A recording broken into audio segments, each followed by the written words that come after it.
I'm proud to introduce Keir Starmer. Keir.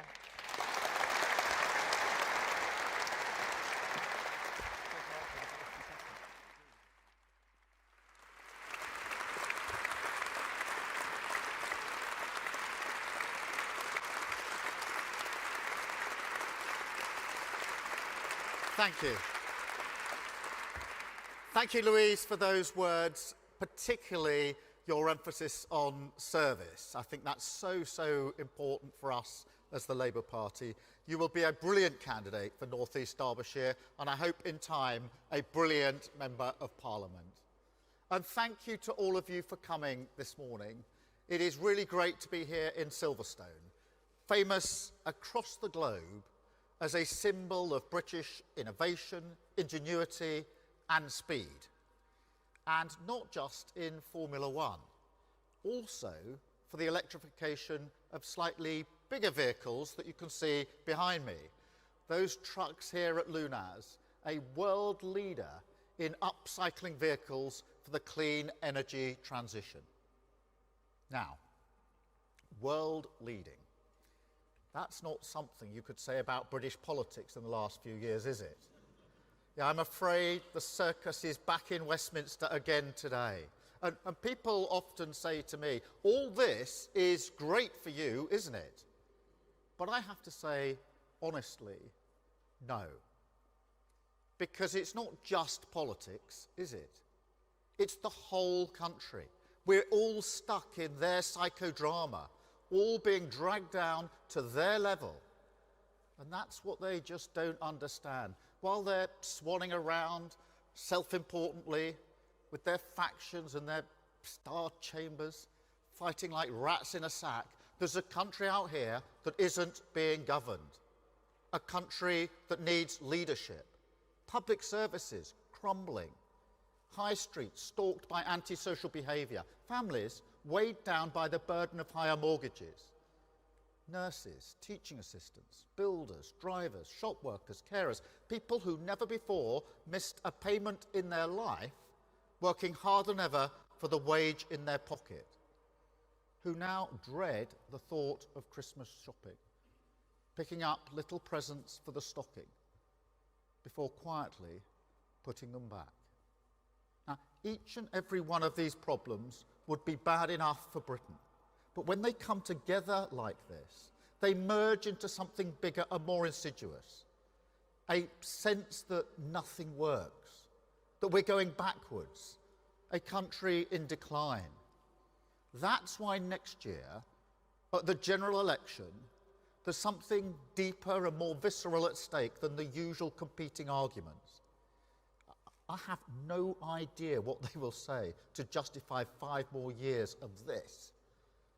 But for the Labour Party, our job is to give Britain hope. Not the hope of the easy answer, the miracle cure, or the oven-ready deal. No, that's the road that got us into this mess. It's not the road out. We need a different hope, a realistic hope, a frank hope, a hope that levels with you about the hard road ahead, but that offers you an open hand and a clear destination. A sense of confidence, pride, a security in Britain's future, not just back within our grasp, but a purpose, a mission the whole country can work towards. That's what the election must be about. We cannot let the Tories take this country down with them. We cannot let them kick the hope out of our future. It is time to come together, lift the weight off our shoulders, turn the page on this miserable chapter of decline and walk towards a decade of national renewal.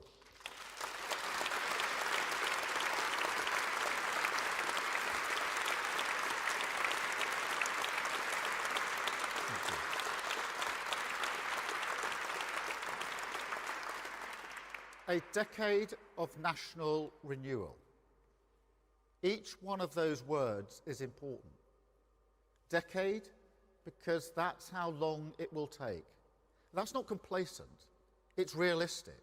Of course we can get moving straight away, but I have to be honest about the size of the hole we are in. National, because we will need the contribution of every citizen in this country. For too long, the Tories have written off working people, disregarded their communities as sources of the growth and dynamism we need. They don't understand the pride working people have for their town. And worse still, they never match their ambition. But mark my words, we will.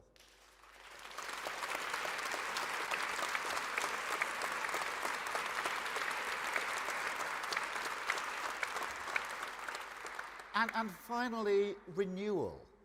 Because this can't be done with a few fixes, a policy tweak here and there. No, countries only come together, truly come together, behind ideas, a shared purpose, a national project for a better future. And right now, there's an idea in this country that desperately needs renewal. The idea that this country still works for those who work hard for this country.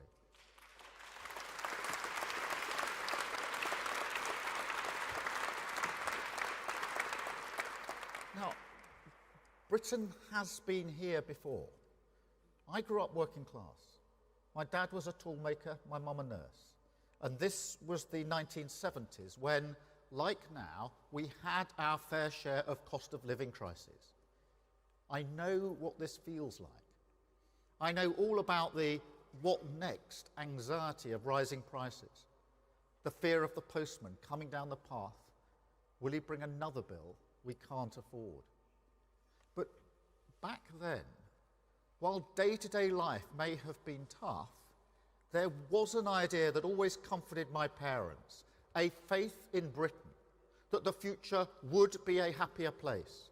Britain would be better for your children. Hard work in the end, in the long run, would be rewarded fairly. The question is, do you look around our country now and still believe it? Do you feel with the certainty you deserve that Britain will be better for your children?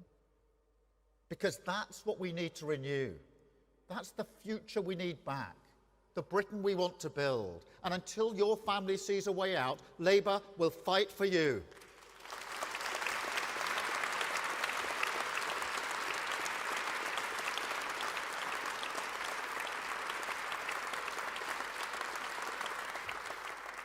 It's why the driving project of my time as Labour leader has always been to restore my party to the service of working people.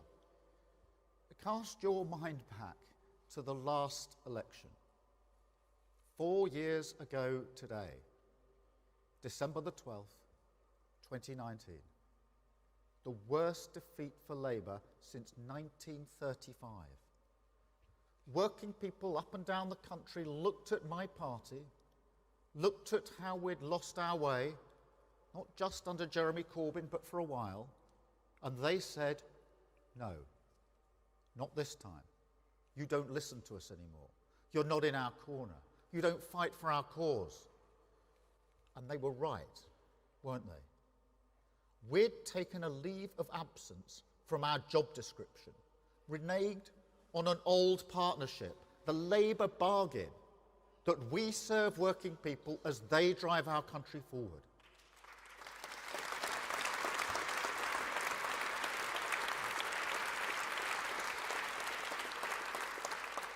And everything I've done as leader, every fight I've had, has been to reconnect us to that purpose, to make sure we never put working people in that position again.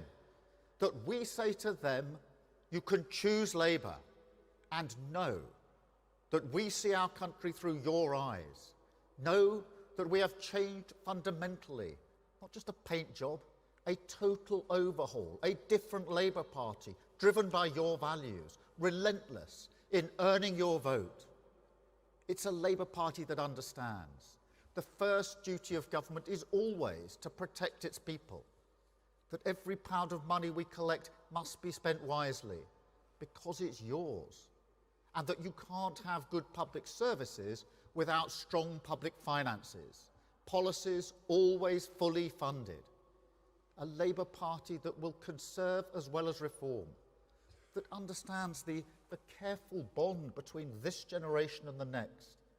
that will pass on our institutions, our environment, our obligations to one another in a better shape than we find them. And a Labour Party that has broken new ground in our relationship with business, that gets the value of private enterprise, understands working people want success as well as support, that borders must be secured, economic stability is the foundation for everything, but that in tough times like ours, we must use the power of government carefully but decisively to stoke the fires of renewal, the pride and purpose I know burns inside communities like this. In short, it's a Labour Party that is ready to fight for your values, serve our country and get our future back.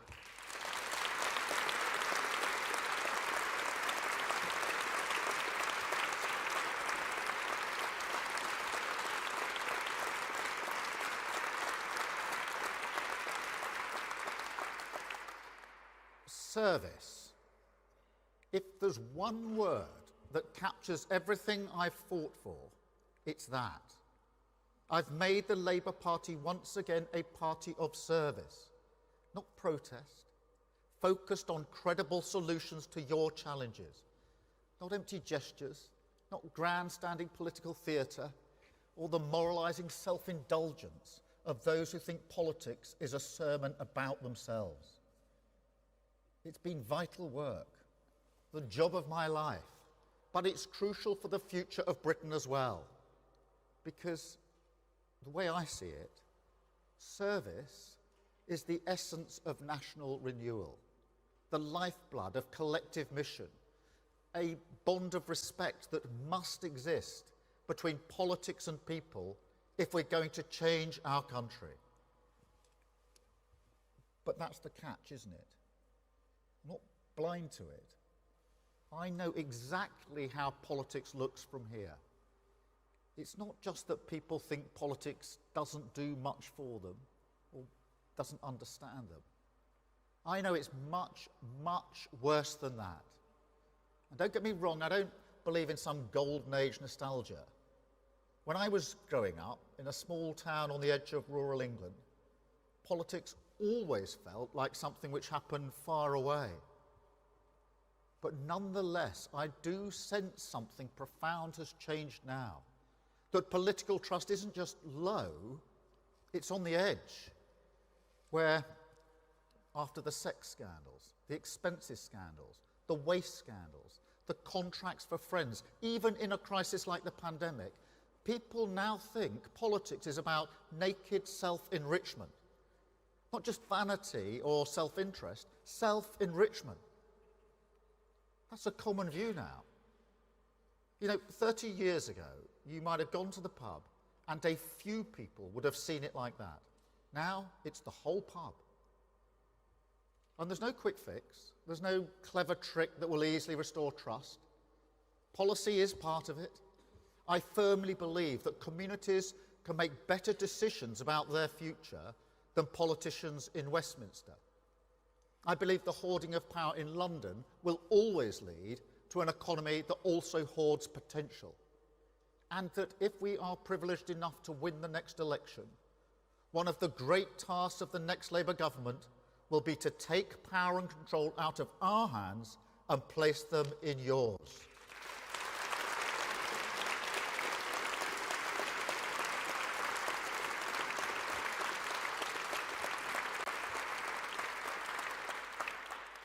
We'll need to clean up politics as well.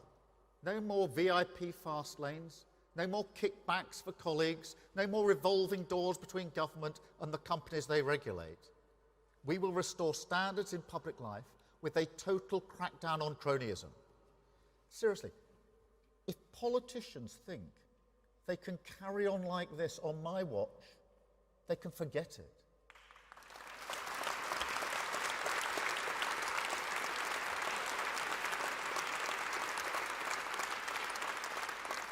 They should know by now that's not who I am. I put expense-cheap politicians in jail before. I didn't care if they were Labour or Tory. So I say to Westminster, and I say to you, nobody will be above the law in a Britain that I lead.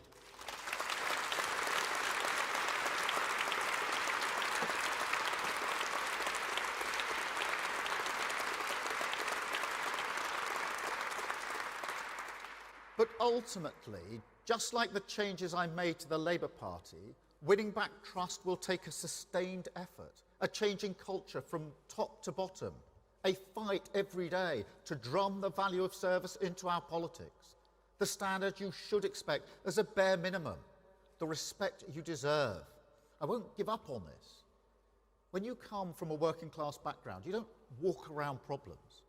And nor do you listen to self-serving excuses just because they come from people so entitled, so used to wielding power that they think they're above consequence or justice. No, I've dragged this Labour Party back to service, and I will do exactly the same to politics.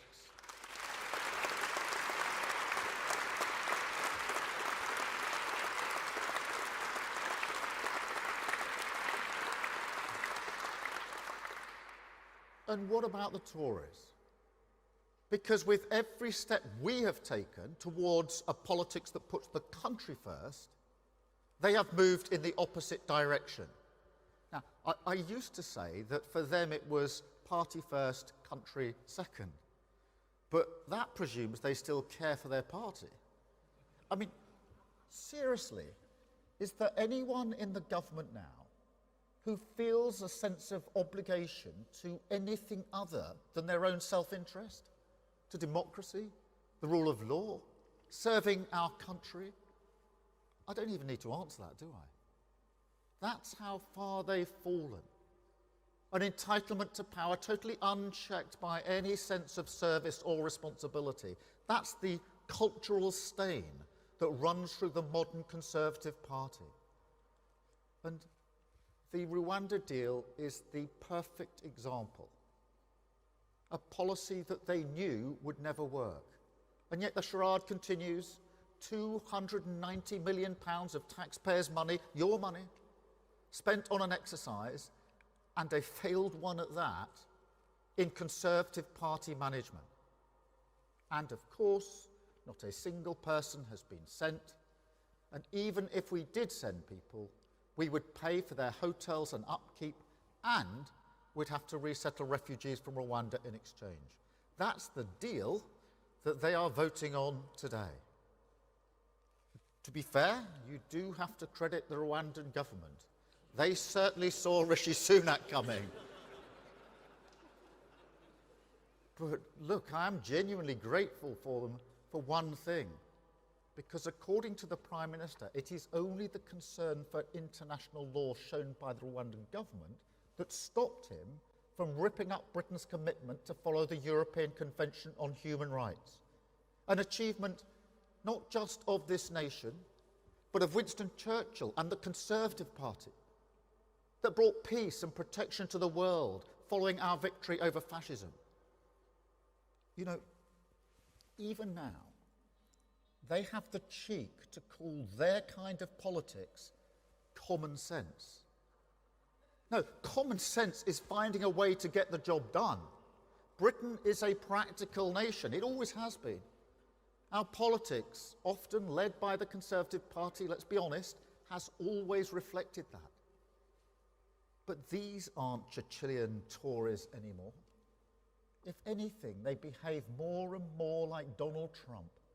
They look at the politics of America and they want to bring it here. It's all woke, woke, woke. Wedge, wedge, wedge. Divide, divide, divide. People can't afford Christmas. If they call an ambulance this winter, they don't know if it will come. 6,000 crimes go unpunished every day.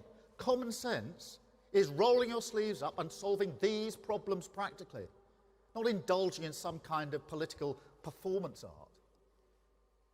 And this goes for stopping the boats as well. It's not about wave machines or armoured jet skis or schemes like Rwanda you know will never work. It's about doing the basics better, the mundane stuff, the bureaucratic stuff, busting the backlogs, rebuilding a functioning asylum system, removing people more quickly so you don't have to run up hotel bills, and a cross-border police force that can smash the smuggler gangs at source.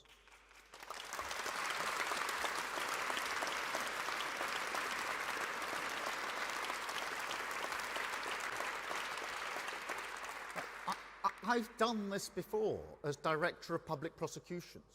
When we took on the terrorists and the people smugglers, I know it can work, and we can do the same here. Stopping the boats means stopping the gimmicks. And if they can't find a way to do that, if they can't find a way to focus on the job, fix our problems without breaking international law, unlike every government before them, then it's time to stand aside and let the Labour Party do it for them.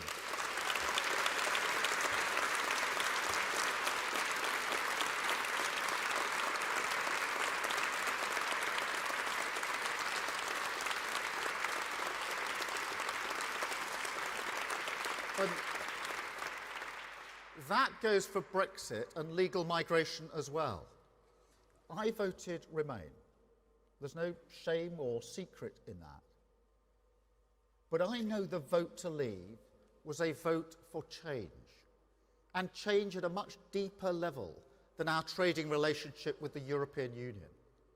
It was a vote to say our country's got its priorities wrong, a vote for democratic control, but also for public services you can rely on, opportunities for the next generation, communities you can be proud of, an economy that works for people like you. And this is what the Tories fail to understand about it. Yes, Brexit was a vote for lower immigration. Of course it was. But it was also a vote for that idea that we need to renew, that hard work should be rewarded with a wage people can live on. And for the Tories, that's the rub. 7 years they've had to make Brexit work. But every time they run up against a choice between raising skills and working conditions or issuing more visas, they choose the higher migration option. And it's not an accident. It's who they are. They're not interested in earning your vote. They feel entitled to it. They think economic strength comes from driving down the terms and conditions of the British people. And they won't change. 5 prime ministers. They've all believed it. So if you voted for Brexit 7 years ago, if you voted for the Conservatives 4 years ago, and you're still waiting for the change you demanded, if you believe working people deserve a new foundation of security, with rising home ownership driven by a reformed planning system, a new national wealth fund investing in the jobs of the future, cleaner bills guaranteed by clean British energy, and technical excellence colleges training our kids in the skills we need, if you think work should pay fairly, that practices like zero-hour contracts and fire or rehire should be scrapped, and that we need a solution for sectors like care that isn't just exploiting immigrants on low pay. If, in short, you want lower migration and higher wages, or even if you just want a government committed to economic stability, the rule of law, good public services, restoring Britain's standing, making family life more secure, and putting the country first, then I say again, this is what a changed Labour Party will deliver. You won't get it from a Tory 5th term. Only a change of government can bring change to our country.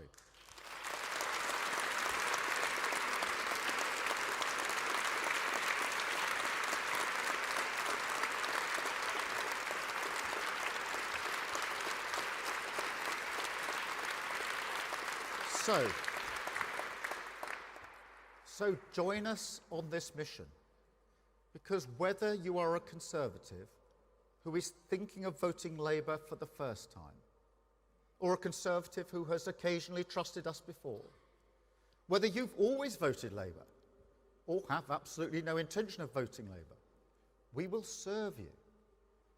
But I also say this, and I mean it, look around your country. We need you. Britain must come together. I believe in this country. I believe in its spirit.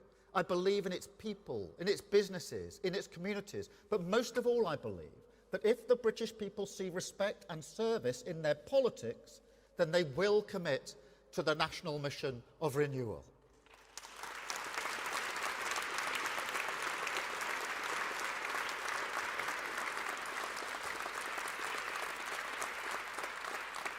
So if we are privileged enough to win the next election, if we earn your trust, we will set the direction, we will give Britain hope, we'll walk together towards national renewal with a new mission to get Britain building again, take back our streets, switch on great British energy, get the NHS back on its feet and tear down the barriers to opportunity. A Britain where hard work is rewarded, aspiration is backed, communities have more control, politics serves your interests, and where together we can say, in a cry of defiance to those who write our country off, Britain can, Britain must, Britain will get its future back. Thank you very much. Thank you. Thank you. Thank you very much. Thank you.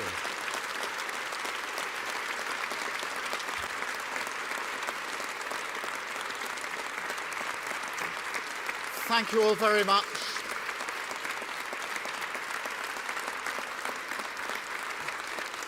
Thank you. We're now going to take a number of questions from the media, and let me start, if I may, with Damien from the BBC. Damien. Sir Keir, yes, Damien Grammaticus from BBC. Your speech has been all about vision and values. We have a debate and a vote today in Parliament about the Rwanda policy. Can I ask you just to give us some real clarity on that, please? Is your opposition to it practical? You were saying in your speech it's not going to work, it's going to be a waste of money.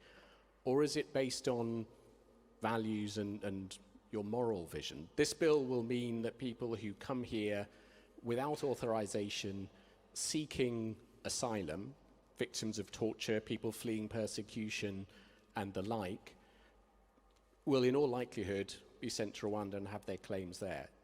In your vision you are laying out, in the Labour-led Britain you want to lead, should those people be having their claims heard here and given sanctuary in the UK if they're found to have merit?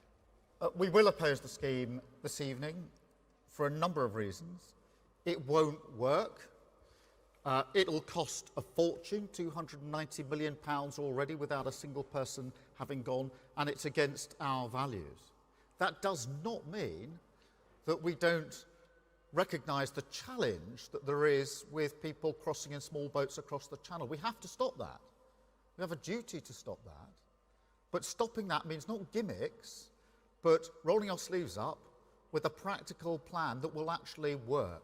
For me, that's three parts. The first is smashing the gangs, the criminal gangs, that are running this vile trade in the first place.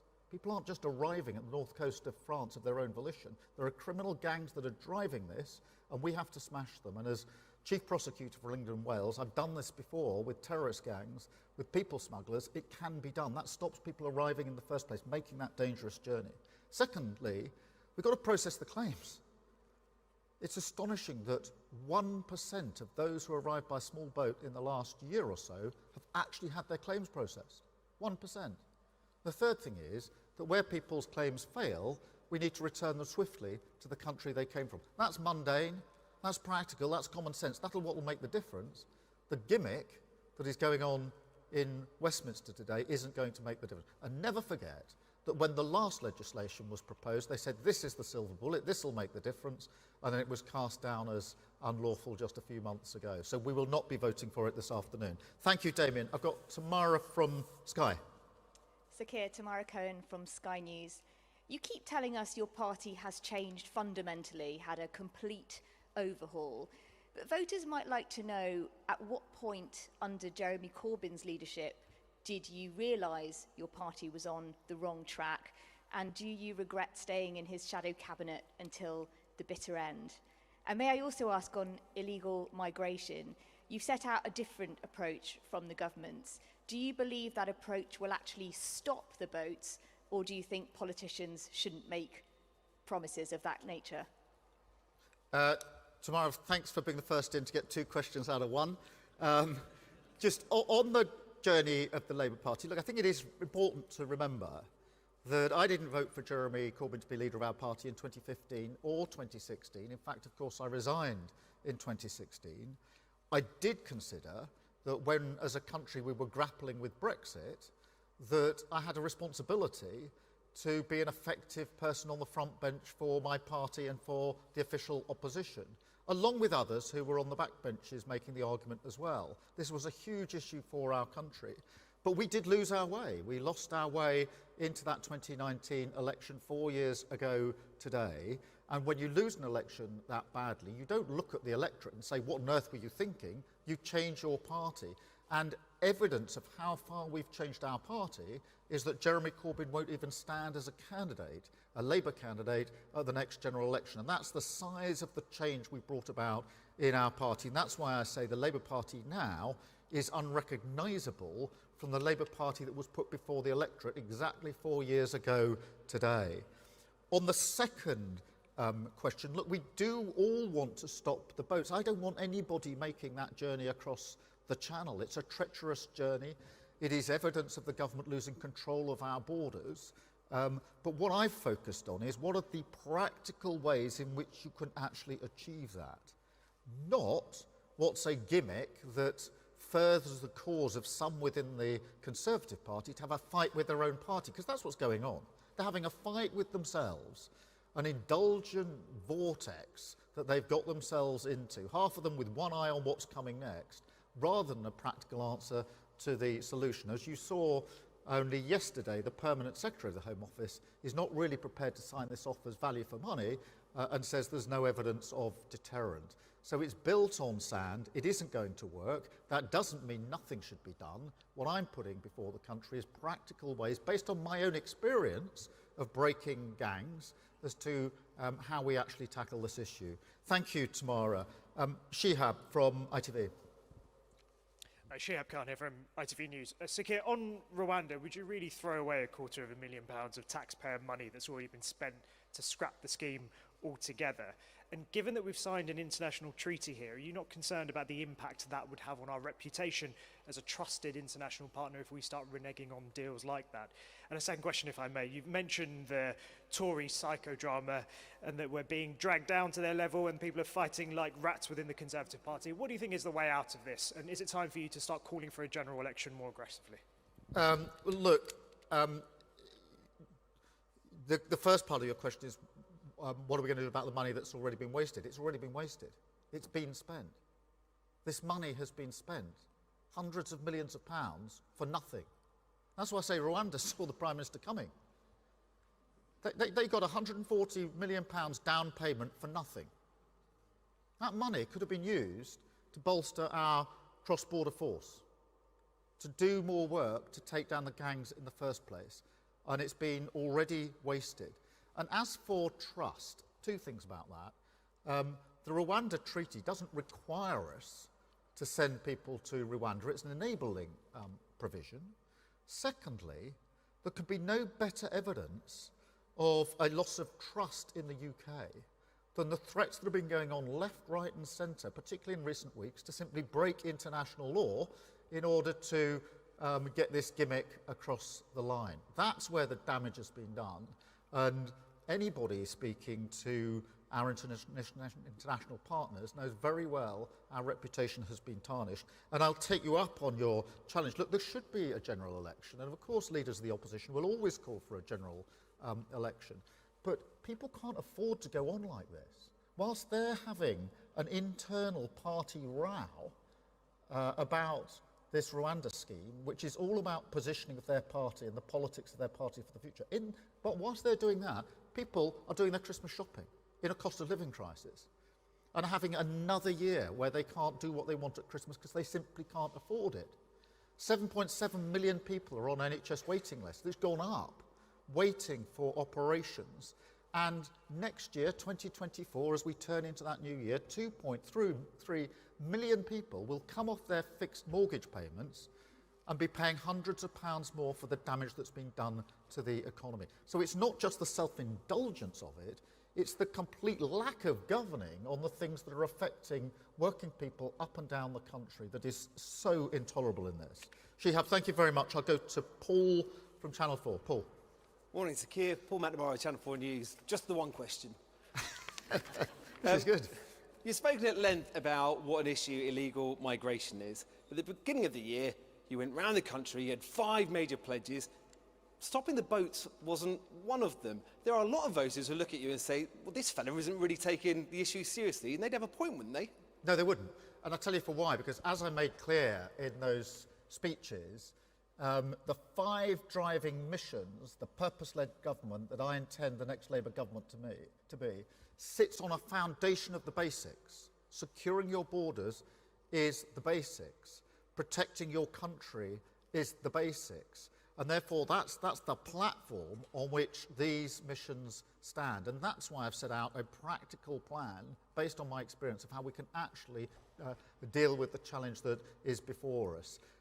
The driving missions are about the change that we need to bring to our country. The most important of those is about wealth creation, about growth, because we've been flatlining for 13 years. And I think as people go into the ballot box at the next general election, they're entitled to ask themselves, do I feel any better off now than I did 13 years ago when this lot came into government? And I think there will be millions of people up and down the country who say the answer to that question is a firm no.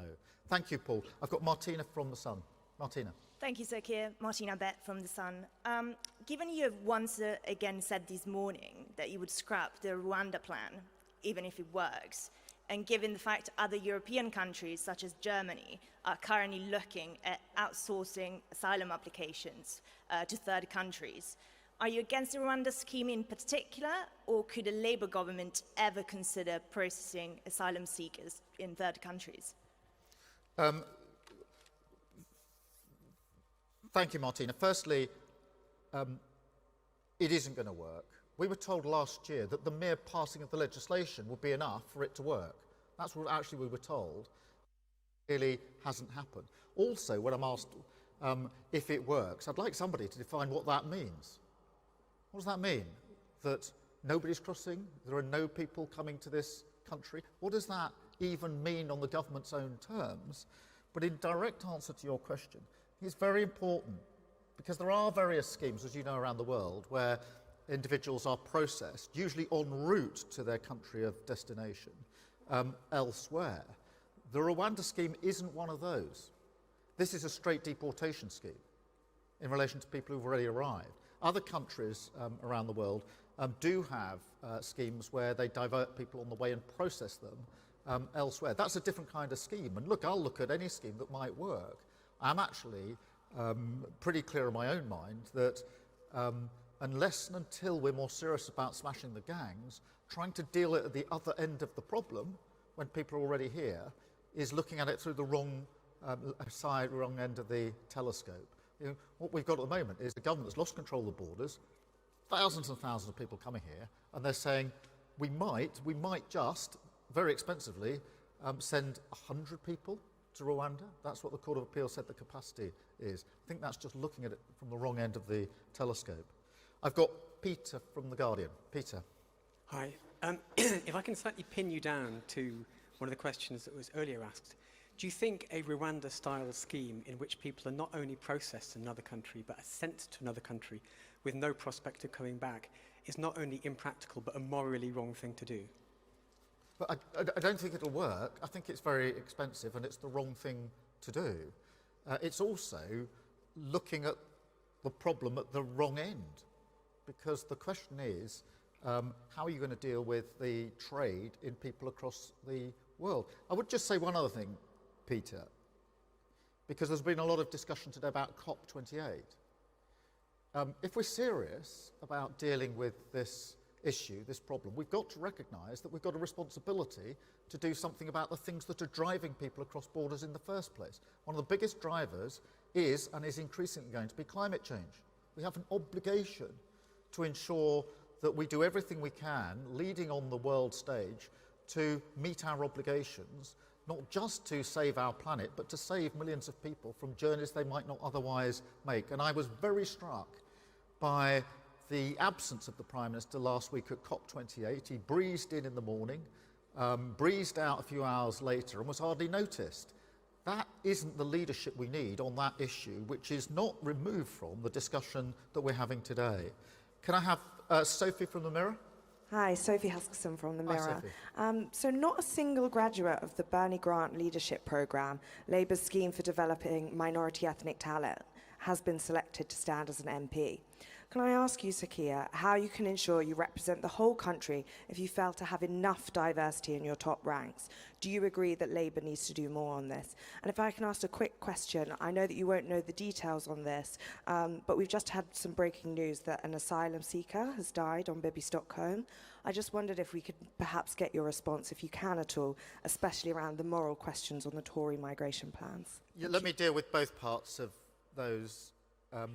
Firstly, in relation to representation in the Labour Party, yes, there's always more that we need to do.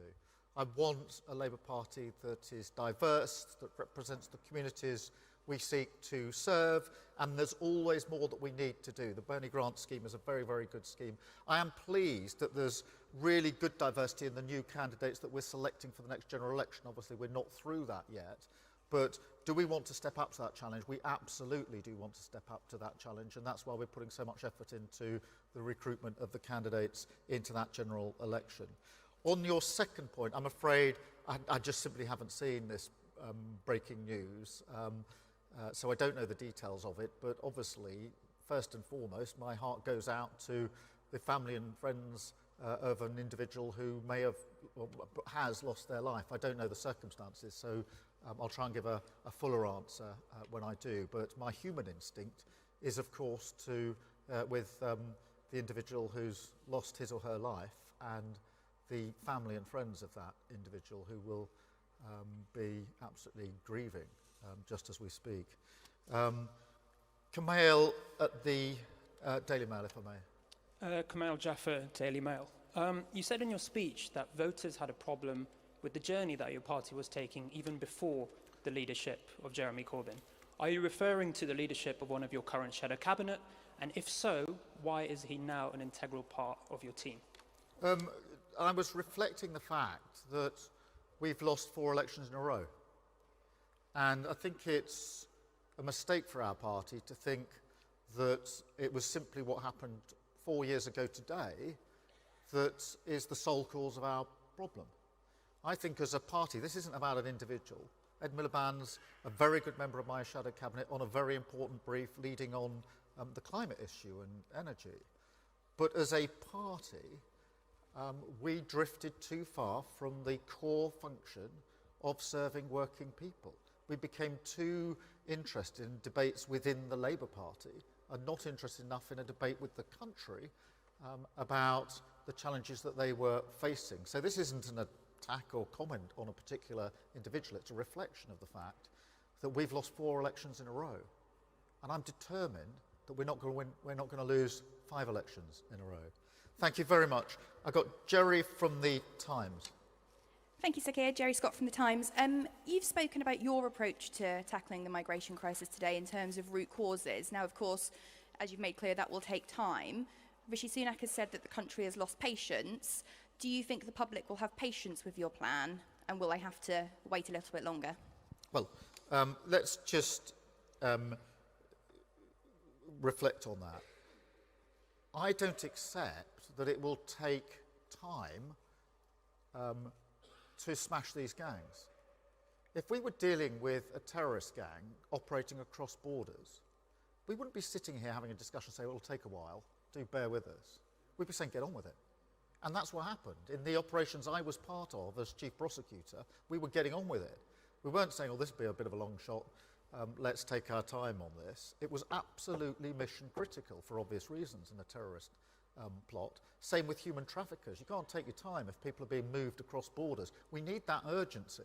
That requires a Prime Minister who expends his political capital making that happen rather than managing his own party with the vote that's going to go on later on today. So I don't accept that the taking time is the problem here. I actually think we can get on with that. Thank you very much. I've got Martin from the Express. Martin. Thank you, Keir. The home of British Formula One is just over the road there.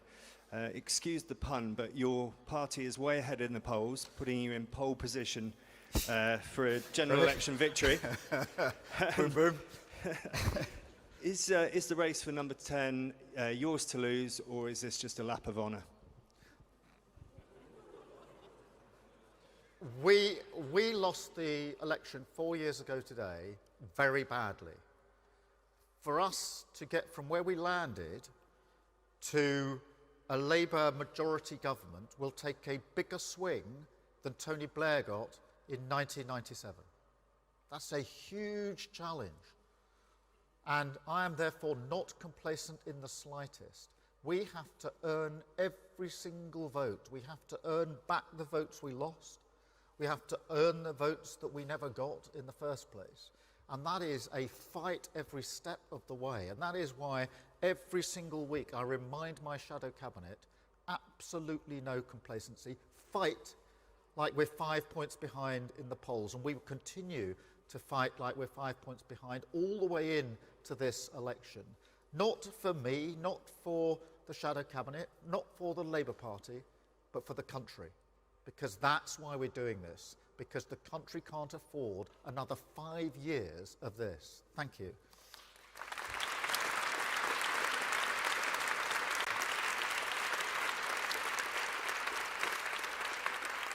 And I've got Nick, I think, from the Telegraph. Nick. Thank you, Sir Keir. If the Rwanda legislation passes, how quickly would you commit to repealing that? And are you saying that whilst you were repealing it, not a single person would be sent to Rwanda under a Labour government? And can I quickly follow up on Shihab's question? If Rishi Sunak loses the vote tonight, should he call an immediate election? On the repealing, look, the legislation hasn't even got off the ground yet. I mean, it'll go through tonight, I don't doubt. There'll be a lot of shouting and screaming, but in the end, it'll go through. The Prime Minister's got an 80-seat majority. We shouldn't even be having a discussion about whether he's going to get his basic legislation through. Government hasn't lost a second reading vote since 1986, I think it is. This is a government with a majority, so I don't think we should allow them the indulgence of pretending it's going to be tight and he's done a brilliant job to get it over the line. It's got an 80-seat majority. Should get it over the line very, very easily. Then we're into, I don't know how many amendments, etc., etc. So we don't know what the state of the legislation will be. Whether it'll ever effectively come into effect, we saw the fate of the last legislation, and that's why I will focus on a better, more effective way of dealing with the problem. If the Prime Minister loses the vote, then of course he should call a general election. I think there should be a general election as soon as possible.